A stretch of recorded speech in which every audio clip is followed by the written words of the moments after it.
Hello students, মই ৰিহান আৰু আজিৰ ভিডিঅ'ত মই তোমালোকক ক্লাছ 8ৰ অসমীয়াৰ যেটো পাঠ নাম হ'ল ভয়। এই পাঠটোৰ সকলো প্ৰশ্নোত্তৰ একেবাৰে সৰুকৈ আৰু সহজ সৰল ভাষাত তোমালোকক দিবলৈ চেষ্টা কৰিম যাতে তোমালোকে পৰীক্ষাত সহজতে সোনকালে মুখস্থ কৰি লিখিব পৰা আৰু এটা ভাল নম্বৰ স্ক'ৰ কৰিব পৰা। ঠিক আছে। যোনবোৰ ডাঙৰ প্ৰশ্ন সেইবোৰ মই ডাঙৰটো দিমেই লগতে সৰুকেও দিম, যাক যেনেকৈ লাগে লিখি ল'বা। আৰু তোমালোকে ভিডিঅ'টো শেষৰলৈকে চাবা কাৰণ ভিডিঅ'টোত মই কৈ দিম তোমালোকৰ কোনবোৰ বেছি ইম্পৰ্টেণ্ট হয় আৰু কোনবোৰ নহয়, কোনবোৰ পৰীক্ষাত আহিব আৰু কোনবোৰ নাহে। সেই ভিডিঅ'টো স্কিপ নকৰাকৈ শেষৰলৈকে চাবা কাৰণ মই এটা প্ৰশ্ন দি যাম আৰু কৈ যাম এইটো ইম্পৰ্টেণ্ট হয় নে নহয়। ঠিক আছে। আৰু যদি তোমালোকক এইটো চেপ্টাৰৰ পৰা বেলেগ ভিডিঅ' লাগে যেনেকৈ বুজাই দিয়া ভিডিঅ' বা MCQৰ ভিডিঅ' বা মাজৰ প্ৰশ্ন ভিডিঅ' তেন্তে মোক কমেণ্ট কৰা, মই দিবলৈ চেষ্টা কৰিম। যিমান বেছি কমেণ্ট আহিব সিমান সোনকালে মই সেই ভিডিঅ'টো বনাম। এতিয়া আজি ক্ৰিয়াকলাপ ইয়াৰ প্ৰশ্নবোৰ চাংগে বলা। এতিয়া প্ৰথম প্ৰশ্নটো আমাক কৈছে 1 নম্বৰ ভয় গল্পটোৰ মূল কথাখিনিত নিজৰ কথাৰে লিখা। ঠিক আছে। এতিয়া এইটো ইমান এটা ইম্পৰ্টেণ্ট নহয় কিন্তু তোমালোকৰ হোমৱৰ্ক কৰিব লাগিব পৰা স্কুলৰ পৰা, চ' দি দিছোঁ তোমালোকে লৈ ল'ব পৰা। উত্তৰটো তোমালোকে এনেকৈ লিখি ল'বা। ঠিক আছে। উত্তৰটো এনেকৈ লিখি ল'বা। এই গল্পটোত ৰবীন নামৰ এজন মানুহৰ মনত সদায় থকা ভয়ৰ বিষয়ে কোৱা হৈছে। তেওঁ সদায় ভাবি থাকে যে কিবা বিপদ আহিব পাৰে যাৰ ফলত তেওঁৰ পৰিবাৰ ৰমলা আৰু 3টা ল'ৰা ছোৱালী অসহায় হ'ব। ৰমলাই তেওঁক বৰ ভয়াতুৰ বুলি কয় কিন্তু গল্পটোৰ শেষত যেতিয়া তেওঁলোকে মাজৰাতি জহিৰুদ্দিনৰ ঘৰৰ ফালৰ পৰা গণ্ডগোলৰ শব্দ শুনে তেতিয়া ৰবীনে নিজৰ ভয় পাহৰি জহিৰুদ্দিনৰ পৰিয়ালক সহায় কৰিবলৈ ওলাই যায়। তেওঁ অনুভৱ কৰে যে আনক সহায় নকৰিলে বিপদৰ সময়ত তেওঁক কোনেও সহায় নকৰিব। এইদৰে তেওঁৰ মনৰ পৰা সকলো ভয় আঁতৰি যায়। ঠিক আছে। এইটো কি হয় মেইন কথা তোমালোকৰ গল্পটোৰ। এতিয়া নেক্সট আমি 2 নম্বৰখিনি চাওঁ যিবোৰ বহুত ইম্পৰ্টেণ্ট হয়। প্ৰশ্নোত্তৰ এইবোৰৰ পৰাই আহে। ঠিক আছে। পৰীক্ষাত এইবোৰৰ পৰাই আহিব। 2 নম্বৰ ক নম্বৰ প্ৰশ্নটো হৈছে ৰবীনৰ 24 ঘণ্টাৰ লগৰীয়া কোন? উত্তৰ হ'ব ৰবীনৰ 24 ঘণ্টাৰ লগৰীয়া ভয়। এতিয়া ভয়টো মেইন প্ৰশ্ন হয়, মানে মেইন উত্তৰ। বাকীবোৰ প্ৰশ্ন পাই তোমালোকে বনাই লিখিব পাৰিবা। গতিকে উত্তৰটো সৰুৱে একদম কাৰণ বাকীবোৰ প্ৰশ্নতে আছে চোৱা। নেক্সট ৰবীনৰ পৰিবাৰৰ নাম কি? উত্তৰ হ'ব ৰবীনৰ পৰিবাৰৰ নাম ৰমলা। মেইন উত্তৰটো ৰমলা। এতিয়া তোমালোকৰ যাক একেবাৰে সৰুকৈ লাগে সিহঁতে এটা কাম কৰিব পৰা অকল যোনবোৰ মই 2 নম্বৰকেইটাৰ কাৰণে গৈছোঁ দেই, 2 নম্বৰ ক খ গ ঘ ঙ একেবাৰে বৰ্গীয়া জলৈকে যোনবোৰ মই ডাঠ কালাৰ কৰি দিছোঁ অকল সেইবোৰ লিখিলেও হ'ব যাক সৰুকৈ লাগে, আৰু যাক ডাঙৰকৈ লাগে ধুনীয়াকৈ লাগে সিহঁতে গোটেইখিনি লিখা। মইতো ছাজেষ্ট কৰিম গোটেইখিনি লিখা কাৰণ গোটেইখিনি লিখিলে ভাল নম্বৰ পাবা, মানে একদম ফুল নম্বৰ পাবা। কিন্তু যদি এনেকৈ সৰুকৈ লিখা নম্বৰ কাটিব পাৰে তোমালোকৰ মেম বা ছাৰ যদি বেছি ষ্ট্ৰিক্ট আছে। এতিয়া খ নম্বৰটো ক'লোৱে মই ৰবীনৰ পৰিবাৰৰ নাম কি? ৰবীনৰ পৰিবাৰৰ নাম ৰমলা। গ নম্বৰ ফুটবল খেলি থাকোঁতে কোন ঢুকাল? উত্তৰ হ'ব সত্য খুৰাৰ ল'ৰাজন ফুটবল খেলি থাকোঁতে ঢুকাল। ঘ নম্বৰ ৰবীন কেইটা সন্তানৰ পিতৃ? উত্তৰ হ'ব ৰবীন 3টা সন্তানৰ পিতৃ। ঙ নম্বৰ জহিৰুদ্দিনৰ পেচা কি? উত্তৰ হ'ব জহিৰুদ্দিনৰ পেচা ওকালতি। পেচা মানে বুজি পাইছা? পেচা মানে প্ৰফেশ্যন, কি কৰে মানুহটোৱে মানে সেইটো। ওকালতি মানে উকিল কৰে। প্ৰথম 6 নম্বৰ ফুৰিবলৈ ওলালে ৰবীনৰ কাৰ লগত তৰ্কাতৰ্কি হয়? উত্তৰ হ'ব ফুৰিবলৈ ওলালে ৰবীনৰ ৰমলাৰ লগত তৰ্কাতৰ্কি হয়। ৰমলাৰটো মেইন উত্তৰ। দ্বিতীয় 6 নম্বৰ পোনাহঁতে কি বলেৰে ক্ৰিকেট খেলিবলৈ বিচাৰে? উত্তৰ হ'ব পোনাহঁতে কাঠৰ বলেৰে ক্ৰিকেট খেলিবলৈ বিচাৰে। কাঠৰটো মেইন উত্তৰ। বৰ্গীয়া জ অফিচৰ কাম কাজত ৰবীনে কিয় মন দিব নোৱাৰে? উত্তৰ হ'ব অফিচৰ কাম কাজত ৰবীনে মন দিব নোৱাৰাৰ কাৰণ তেওঁৰ মনত অনাবৰতে ভয় লাগি থাকে। চ' এইটো এনেকৈ লিখি ল'বা। এতিয়া 3 নম্বৰখিনি চমু উত্তৰ দিয়া। এইখিনিও ইম্পৰ্টেণ্ট হয়। এইখিনি মই একেবাৰে সৰুকৈ লিখিব চেষ্টা কৰিছোঁ। ঠিক আছে। এতিয়া 3 নম্বৰ চমু উত্তৰ দিয়াৰ কটো কি কৈছে আমাক? কেনেকুৱা কথাই ৰবীনৰ মনত ভয়ৰ সৃষ্টি কৰে? উত্তৰ লিখিবা মানুহৰ জীৱনলৈ কেতিয়া কেনেকৈ বিপদ আহে কোনেও ক'ব নোৱাৰে বুলি ভবা কথা, আৰু তেওঁৰ কিবা হ'লে পৰিবাৰ আৰু ল'ৰা ছোৱালীকেইটাৰ কি হ'ব বুলি ভবা কথাই ৰবীনৰ মনত ভয়ৰ সৃষ্টি কৰে। এইটো লিখিলেই হৈ যাব। নেক্সট খ নম্বৰ এদিন আবেলি অফিচৰ পৰা আহি ৰবীনৰ কিয় খং উঠিছিল? উত্তৰ হ'ব এদিন আবেলি অফিচৰ পৰা আহি ৰবীনে দেখিলে যে ঘৰৰ সন্মুখৰ দুৱাৰখন খোলা। সৰু ছোৱালীজনী অকলে বাৰান্দাত খেলি আছে। তেওঁৰ পত্নী বাথৰুমত আছিল। এনেদৰে দৰজা খুলি ছোৱালীজনী অকলে এৰি ৰমলা বাথৰুমত যোৱাৰ বাবে ৰবীনৰ খং উঠিছিল।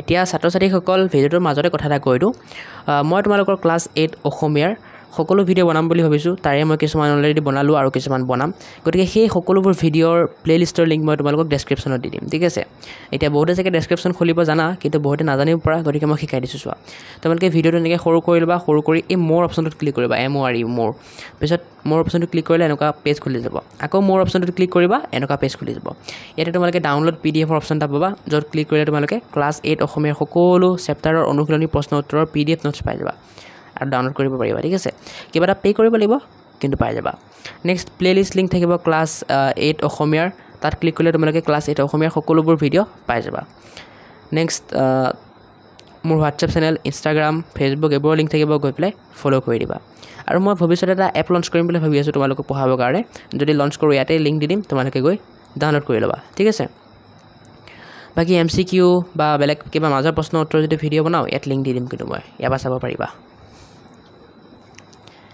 এতিয়া আকৌ ঘূৰি আহিছোঁ আমি আমাৰ প্ৰশ্ন উত্তৰলৈ গ নম্বৰ মাজৰাতি ৰবিনে শোৱাৰ পৰা উঠি কলৈ যাবলৈ ওলাইছিল তেওঁ ওলাই যোৱাৰ কাৰণ কি উত্তৰ লিখিবা মাজৰাতি ৰবিনে শোৱাৰ পৰা উঠি উন্মত্ত জনতাই জহিৰুদ্দিনৰ ঘৰ আক্ৰমণ কৰিবলৈ আহিছে বুলি ভাবি জহিৰুদ্দিনৰ ল'ৰা ছোৱালীক ৰক্ষা কৰিবলৈ জহিৰুদ্দিনৰ ঘৰৰ ফালে যাবলৈ ওলাইছিল ঠিক আছে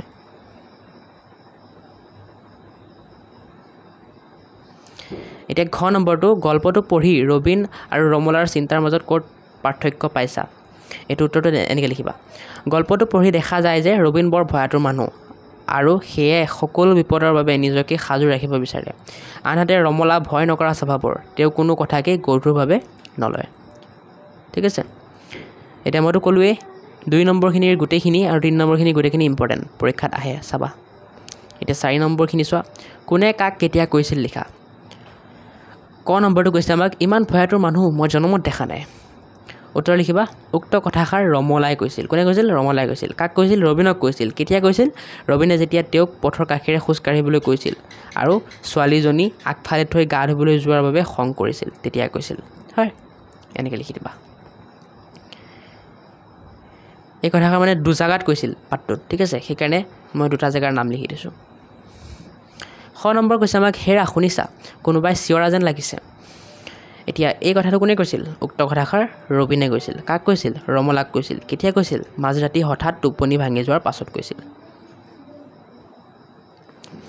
গ নম্বৰ আজি মই তাৰ ল'ৰা ছোৱালীক ৰক্ষা কৰিবলৈ নগ'লে কালিলৈ মোৰ ল'ৰা ছোৱালীক ৰক্ষা কৰিবলৈ কোন আহিব এই কথাষাৰ কোনে কৈছিল ৰবিনে কৈছিল কাক কৈছিল ৰমলাক কৈছিল কেতিয়া কৈছিল মাজৰাতি জহিৰুদ্দিনৰ ঘৰৰ ফালে গণ্ডগোলৰ কোলাহল শুনি বাহিৰলৈ ওলাবলৈ লোৱাৰ সময়ত কৈছিল গতিকে এইকেইটাও চাবা কোনে কাক কৈছে কেতিয়া কৈছে এইবোৰ ইম্পৰ্টেণ্ট আহি থাকে এতিয়া 5 নম্বৰটো ইমান এটা ইম্পৰ্টেণ্ট নহয় দফাটো পঢ়িব দিছে পঢ়ি পেলাই তাৰ লগত সংগতি ৰাখি প্ৰশ্ন যুগুত কৰিব দিছে মানে প্ৰশ্ন বনাব দিছে এই দফাটো পঢ়ি পেলাই প্ৰশ্ন বনাব দিছে তাৰ পৰা ইমান এটা ইম্পৰ্টেণ্ট নহয় নাহে পৰীক্ষাত বেছিভাগ চ' প্ৰশ্নবোৰ মই বনাই দিছোঁ তোমালোকে চাব পৰা ক নম্বৰ জহিৰুদ্দিনে এই চুবুৰীত কি কৰিছিল খ নম্বৰ জহিৰুদ্দিন কেনেকুৱা মানুহ আছিল গ নম্বৰ কোলাহাল কোন ফালৰ পৰা আহিছিল ঘ নম্বৰ ৰবিনে কি সন্দেহ কৰিছিল ঠিক আছে প্ৰশ্নবোৰ মই বনাই দিছোঁ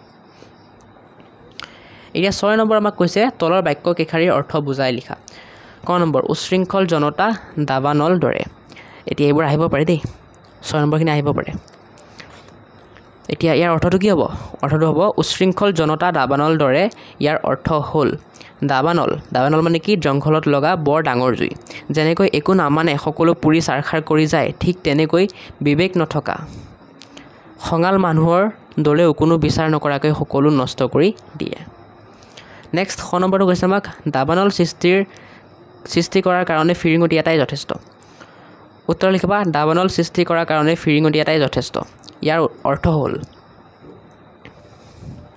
এটা সৰু ফিৰিঙতি জুইৰ কণা যেনেকৈ বৰ ডাঙৰ দাবানল লগাব পাৰে ঠিক তেনেকৈ ডাঙৰ গণ্ডগোল আৰম্ভ কৰিবলৈ এটা সৰু কথা বা সৰু ঘটনাই যথেষ্ট গ নম্বৰ বিভিন্ন ধৰ্ম বিভিন্ন ভাষা বিভিন্ন সম্প্ৰদায়ৰ কিমান জাতি আৰু উপজাতি অসংখ্য খণ্ডিত সত্তাৰ এই অমুক পৰিণতি এইটোৰ উত্তৰ এনেকৈ লিখিবা ইয়াৰ অৰ্থ হ'ল এটা দেশত বা সমাজত যেতিয়া বিভিন্ন ধৰ্ম ভাষা আৰু জাতিৰ মানুহ থাকে তেতিয়া তেওঁলোকৰ মাজত মিল নহ'লে বা তেওঁলোকে নিজকে বেলেগ বেলেগ বুলি ভাবিলে তাৰ ফলত গণ্ডগোল বা সংঘাত হোৱাটো নিশ্চিত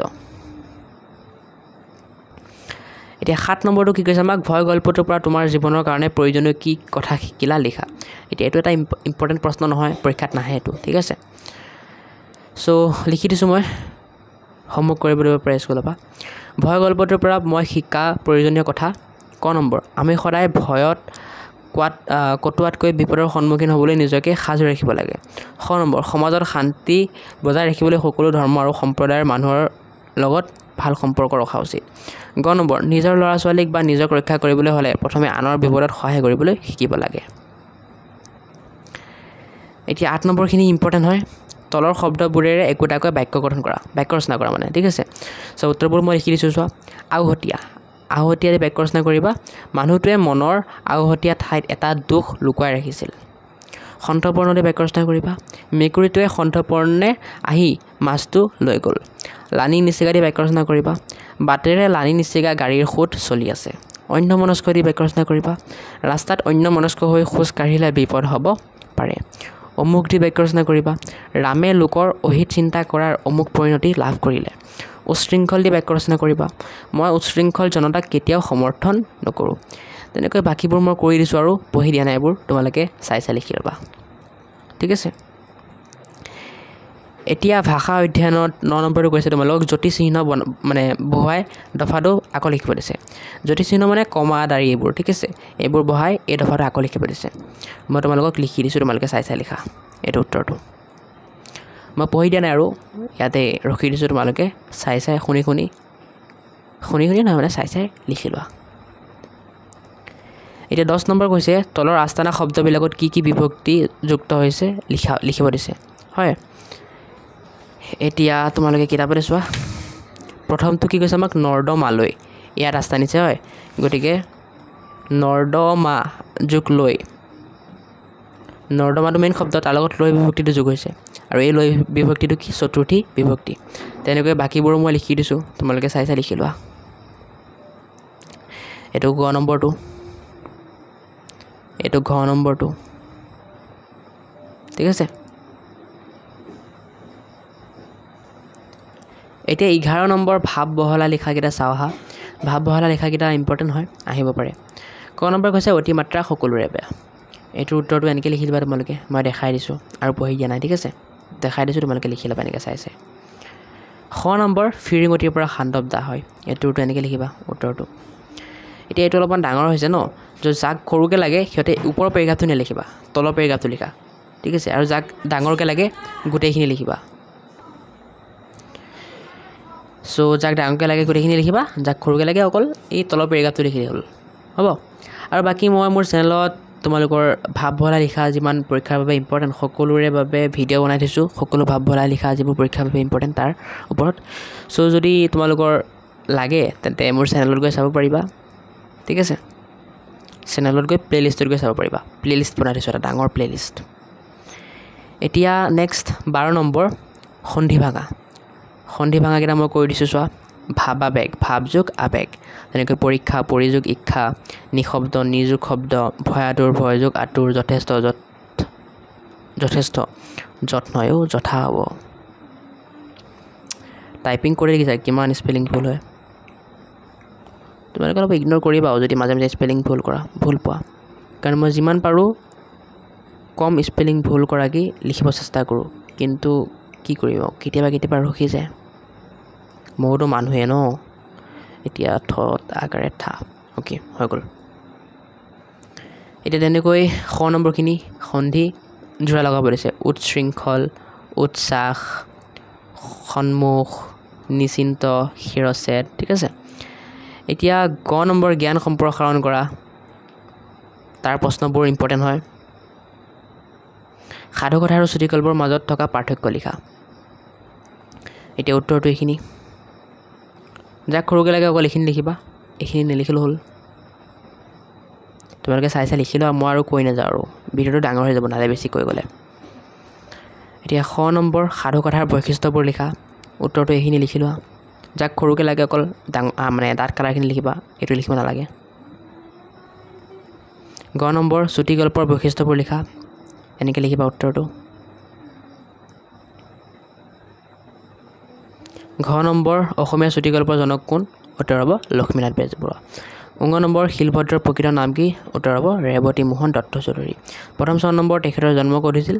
উত্তৰ হ'ব গৌৰীপুৰত। দ্বিতীয় 6 নম্বৰ শিলভদ্ৰই কোনখন গল্প সংকলনৰ বাবে সাহিত্য একাডেমী বঁটা লাভ কৰে? উত্তৰ হ'ব মধুপুৰ বহুদূৰ। বৰ্গীয়া নম্বৰ শিলভদ্ৰৰ কোন চনত মৃত্যু হৈছিল? উত্তৰ হ'ব 2008 চনত। ঠিক আছে, চ' এইখিনি আছিল তোমালোকৰ এইটো পাঠৰ প্ৰশ্ন উত্তৰ। আগৰবাৰ মই কৈ দিছোঁ কোনবোৰ ইম্পৰ্টেণ্ট হয়। তোমালোকৰ 2 নম্বৰখিনি গোটেই ইম্পৰ্টেণ্ট, 3 নম্বৰখিনি 4 নম্বৰখিনি ইম্পৰ্টেণ্ট, 5 নম্বৰটো ইম্পৰ্টেণ্ট নহয়, 6 নম্বৰখিনি ইম্পৰ্টেণ্ট হয়, 7 নম্বৰটো ইম্পৰ্টেণ্ট নহয়, 8 নম্বৰ ইম্পৰ্টেণ্ট, 9 নম্বৰ ইম্পৰ্টেণ্ট নহয়, 10 number important, 11 important, 12 important, 13 important, বাকী 14, 15 এইবোৰ যিমান আছে ইম্পৰ্টেণ্ট নহয়। ঠিক আছে, চ' এইখিনিতে তোমালোকৰ চেপ্টাৰটো শেষ। নেক্সট ভিডিঅ'ত মই তোমালোকক পৰীক্ষিতৰ ব্ৰহ্মসাপ এই চেপ্টাৰটো দিম। আৰু তোমালোকক এটা কথা কওঁ, মোৰ বৰ ভাগৰ লাগিছে কাৰণ বহুত কষ্ট কৰি বনালোঁ ন ভিডিঅ'টো, লিখিলোঁ, পিছত এতিয়া শ্বুট কৰিলোঁ। তোমালোকে প্লিজ লাইক কৰি দিবা ভিডিঅ'টো এটা, আৰু কেনেকুৱা লাগিলে কমেণ্ট কৰি দিবা, তেতিয়া মোৰ মটিভেশ্যন পাওঁ আৰু যাতে তোমালোকৰ বাবে ভালকৈ ভিডিঅ' বনাব পাৰোঁ। হয়, চ' কৰি দিবা। আৰু আজিলৈ এইখিনিতে সামৰি বাৰু, লগ পাইছোঁ বেলেগ এটা ভিডিঅ'ত। বাই।